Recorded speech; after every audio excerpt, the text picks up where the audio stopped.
retire from your 9 to 5 early with stock options? Steal this strategy by Money Talk with Rashad. Let's check out what Rashad has to say.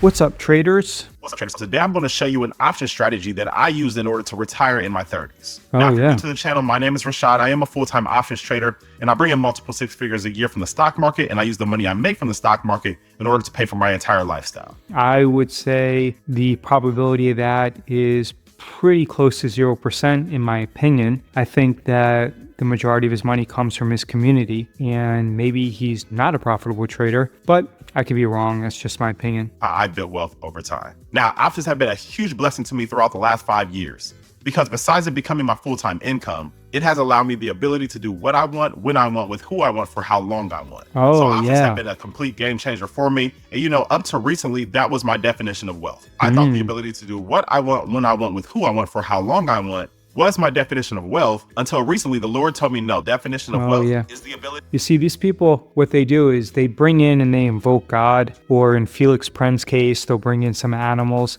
Now, again, I'm not saying that anything that Rashad is saying is untrue, because I haven't verified it, but my gut feeling is that he's not a religious person, and that he's simply using God as a way of building trust with his audience. Similar to how Felix Pren uses animals to manipulate people's perception. Again, I could be wrong, but that's what a lot of these people do. To bless anyone at any time with anything. And because of that word anything, I would say that I'm not wealthy yet, because I have it set in my mind that one day I'll be able to just go out and buy multiple houses and walk out to the street and give the keys to homeless families and walk away and not think twice about it. And so I have it set that I will do that. And when that happens, that's when I'll know that I'm wealthy, because I can bless anyone at any time with anything. You see, this is so disingenuous, because if his goal is to bless anyone at any time with anything, then what I would like his viewers to do is say, hey, Rashad, I could really use, and I would really appreciate you blessing me with free access to your membership and free access to your community. And then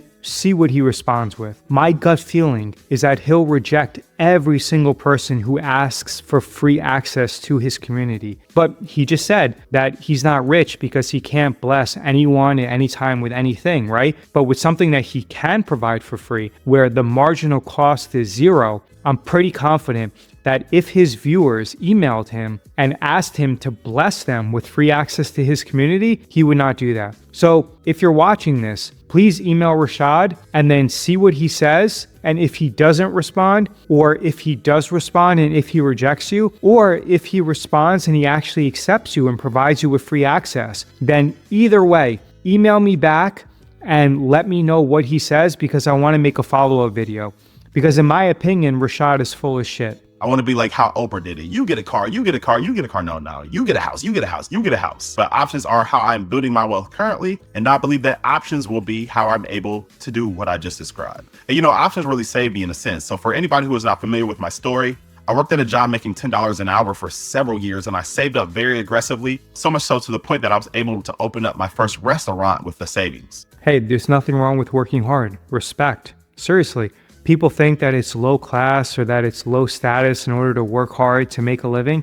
No, it's not. Working hard is really important. A lot of people who have never had money think that if they stumble into wealth, that they would stop working and that they would just simply go on vacation and party all the time. Yet people who do that, they usually end up losing their sense of purpose and they become depressed. Working keeps you busy, and especially if you enjoy what you do, or at a minimum, if you don't hate it, then it does provide you with a sense of purpose. Restaurant did really well for several years, and then we were set to open up our second. All right, I'm going to skip through this because he probably was going to open up a second restaurant, and then something happened with the pandemic. And so I was in a really difficult position, so I had to figure out a way to make money. And that is when I stumbled into options trading. I basically got into it out of necessity, but little did I know that it would absolutely change my life. And I am hoping that it does the exact same thing for you. So without further ado, let's go ahead and get into the strategy. First things first, you can be a seller of options or you can be a buyer of options. And because I like to generate consistent and reliable income week in, week out, month in, month out, I like to use option selling strategies. Because if you're going to retire, you need guaranteed payments because you need something that will replace your 9-to-5 income. And with option buying strategies, you have to hope that a stock goes in a specific direction in order to just make money. And if it doesn't do so in a specific amount of time, then it's possible for you to lose all of your money. Now, most people use option buying strategies in the wrong way. That is why you'll see the statistic that 95% of traders do not make money, and that's because most of them don't trade in a way that increases their probability of profit. My opinion on what he just said is that he has a very fundamental understanding of options trading. If you want to be consistently profitable, you have to integrate buying and selling options. It's not just one or the other.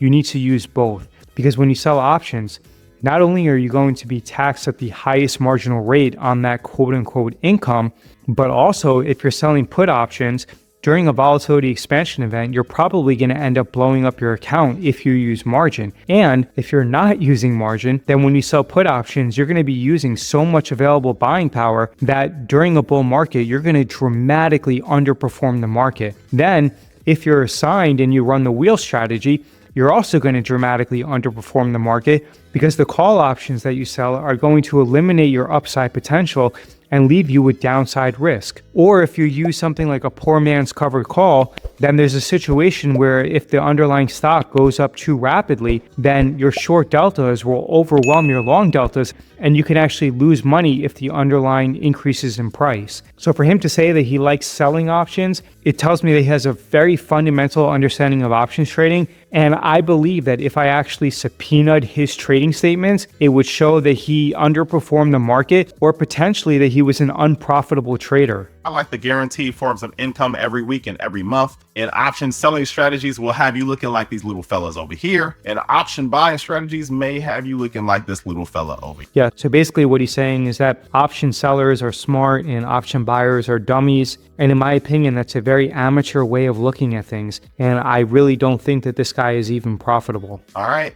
Don't be this little fella. But one of the option selling strategies that I like the most is called the short strangle. And the objective of the short strangle is to generate income and profit from the stock price staying within a specific price range. Now, a short strangle is just a mixture of selling puts and selling calls at the exact same time on the exact same stock for the exact same expiration date.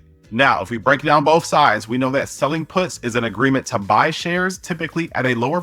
So here he gives an example. Short strangle. So let's say that Apple stock is currently trading for $175. What we could do is we could sell a put at $165 and then also sell a call at $185.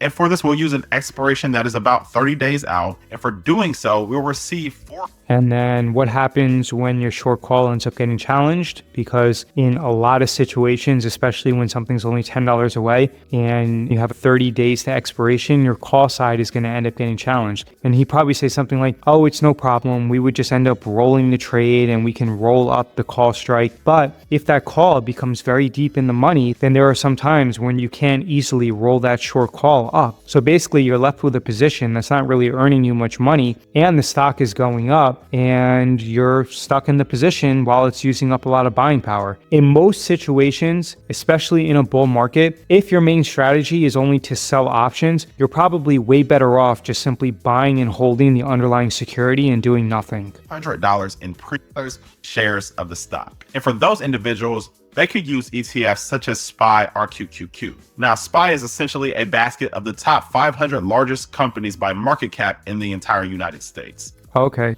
Basically, it seems that he's encouraging his audience who have smaller accounts to use leveraged ETFs, which in my opinion is basically gambling. Because those leveraged ETFs, they have a lot of drag, they have high fees, and during times like April 2025, they can get crushed. I remember one time, I think it was February 2018, I was flying to Cartagena, Colombia with my wife, and we had a large volatility expansion event in the afternoon. And I think either UVXY or SVXY basically collapsed. So it was a leveraged ETF and then the whole security collapsed. And then they actually had to change the formula of how the price was calculated. So these leveraged ETFs are very, very risky. You can use a small percentage of your account in them. I would say up to 5%, probably 10% absolute maximum. But for him to suggest it for smaller accounts, I think is very dangerous and very negligent. Companies that typically have a huge focus on technology. Now, the reason I use ETFs is for the decreased amount of volatility. But it's not. You're using a leverage ETF. On ETFs. All right. And now the second group will be for people who do not have large accounts or who are fine with buying the shares. And for that group, I use leveraged ETFs, UPRO or TQQQ. Now we can see UPRO follows the S&P 500 and TQQQ follows the NASDAQ 100. Now, these are both 3x leverage ETFs. And so for TQQQ, if the NASDAQ 100 were to move up 1% for the day, wow, it'd move up 3%. 3% for the day. The NASDAQ. Right. And then if the S&P falls by 10%, which it usually does about twice a year, then TQQQ would probably drop by not just 30%, but more like 35%. And you'd have to make more than 50% just to get back to break even. 100 were to move down 1% for the day, then TQQQ would look to move down accounts to trade these ETFs because they trade at a fraction of the cost of the sectors that they follow. And just for an example, QQQ is currently trading for around $520, while TQQQ is currently trading for about $72. Wow. So you need much less buying power to trade TQQQ than you. The other thing is that sometimes your brokerage is going to have different margin requirements on these leverage ETFs because of how volatile they are. So for him to say that he uses indices because they're less volatile, but then for him to suggest using leverage ETFs, that doesn't make sense, especially because I've heard that Interactive Brokers, and I believe I've also heard about Tasty Trade, increasing their buying power requirements based upon the market environment. Would for QQQ. Framework via the Trade to Freedom course, they'll get full access to ask me questions at Oh, yes. But again, email Rashad and ask him to bless you and tell him that you would appreciate it if he could bless you with a free membership to the community because it doesn't cost him anything. And you want to help him be wealthy by blessing you because, hey, he just said that he wants to feel wealthy and that's his eventual goal, right? And his definition of wealth is to help people at any time with anything, anywhere, or whatever he said.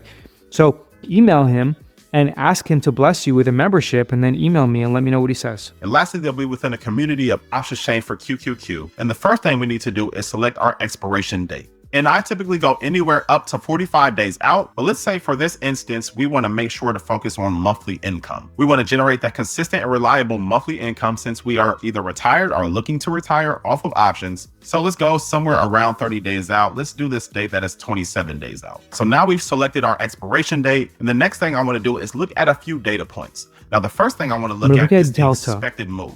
Now, the expected move is just the largest move that the option market currently has priced. So typically I want to select a strike that is somewhere near that move, which is currently at $525, drops down to this strike price, which is, let's see, $507 by this expiration date. To buy shares of the stock if it were to drop down to our strike price by the expiration date. And so because of that, that's why I said that people with larger accounts could possibly use this stock because at $500, then per contract, we are buying $50,000 worth of shares for QQQ. And if you don't have an account size like that, do not worry. I'm going to show you TQQQ here in just a moment. All right, but now we have our put side set. And now we need to come over to the call side and follow the exact same steps. So we'll scroll on down.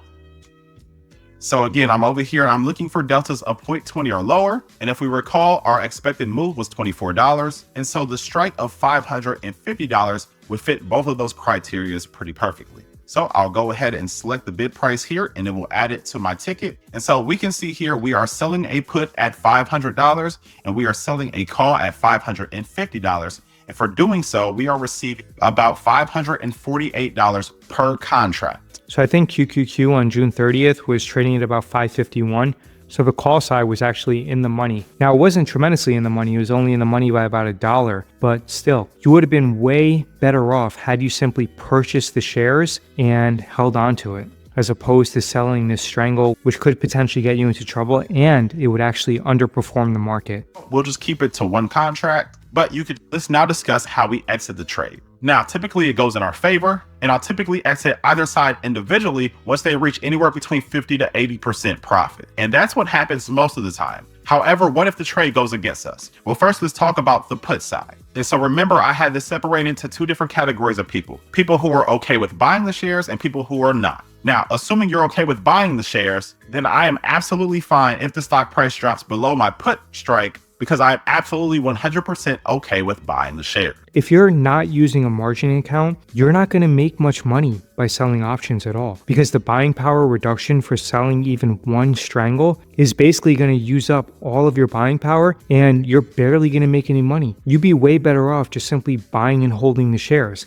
Then, if you end up using margin, and then the market collapses, because the buying power requirements are about 2.5 times more when you're assigned shares versus when you're selling options, you can get forced into a margin call. That's why option sellers almost always blow up their accounts during a market pullback. And that's also why, in my opinion, I don't believe that Rashad is a profitable trader, because for him to suggest that selling options is better than buying options indicates to me that he may not understand the nuances associated with options trading. And now it's threatening your call strike. Well, what I do is if it gets close to my call strike, then I go ahead and buy 100 shares of the stock in order to make that position covered. And from there, it essentially becomes something like a covered call. Okay, so that's really foolish. I thought he was going to say something that he would just simply buy back the call for a loss. But for him to say that he would just simply buy 100 shares of the stock so that it's a covered call, that assumes a lot of things. If you're selling a put with a strike of 500 and you're not using margin, that's going to use up $50,000 of buying power. Then, just like Rashad says, if you're going to sell a strangle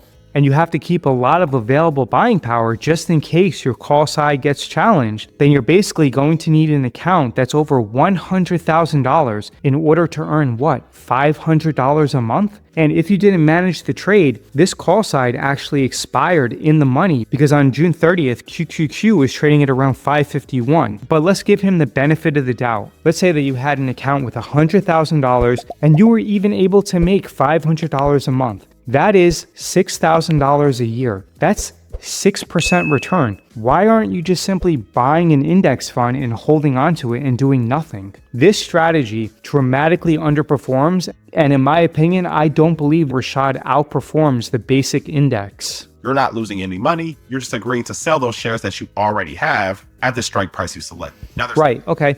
So let's say you're short the put at 500, you are short the call at 550, and then let's say you think that the short call is going to get challenged, so you buy shares of stock at a strike price of 540. Then let's say the market collapses. Therefore, you're long 100 shares at, let's say in our example, 540, and you're short the put at 500. And let's say QQQ pulls back to $450. Then suddenly you have a major loss on your hand. Two ways to do this. You could just keep a mental note in your head to buy shares. Let's say if the stock price were to get to like 545, or if you don't want to think about it, you could just place a stop order within your brokerage to go ahead and buy the shares if the stock price were to increase to whatever mark that you set. Yeah, in my opinion, that's a horrible strategy. However, if you are not okay with buying the shares, then typically I just set a stop loss to 3x the amount of premium received. In my opinion, that's a way better strategy than buying the shares outright. Just simply take the loss. Since we received $548 for putting on this trade, you would just 3x that amount and put that in as your stop loss. And that way your brokerage will automatically take you out of the trade if the premiums were to get to that level. All right, so that is QQQ. So instead of looking at the individual premium received from the put and the call, it seems like he's suggesting using the overall premium that you're receiving, around $550, and then using that as your stop loss. All right, that's not what I would do, but it's not the worst advice. And in my opinion, it's way better than buying shares at 545 like he recommended, where your upside potential is going to be further capped by that short call. And essentially, you're mostly holding on to downside risk. However, let's take a look at TQQQ, which is much more suitable for people with smaller accounts. Completely disagree with that. And now let's go ahead and select our expiration date. Now, while QQQQ has expiration dates every single day, TQQQ has expirations every single week. And so we'll select the expiration date that is closest to the one that we just used for QQQ, which is this one that is 30 days out. So we'll go ahead and select it, and then we'll go ahead and select our put strike. So we can see that the stock price is currently $72, and the call side. Notice how he actually doesn't make the trade. He doesn't submit the trade. So he's suggesting it to his audience, but he doesn't actually submit it. $11 expected per contract. And we just need for the stock price to stay in between $61 and $85 by expiration date in order to make the money. And if we like this trade, we can go ahead and hit review, but let's go ahead and take a look at the P&L. I will then turn around and sell covered calls on the stocks that I was forced to purchase. All right. And then on the flip side, if it were to go up within the range we selected, we just keep it. So it looks like for making this trade, you collect $200, which is not really that much money.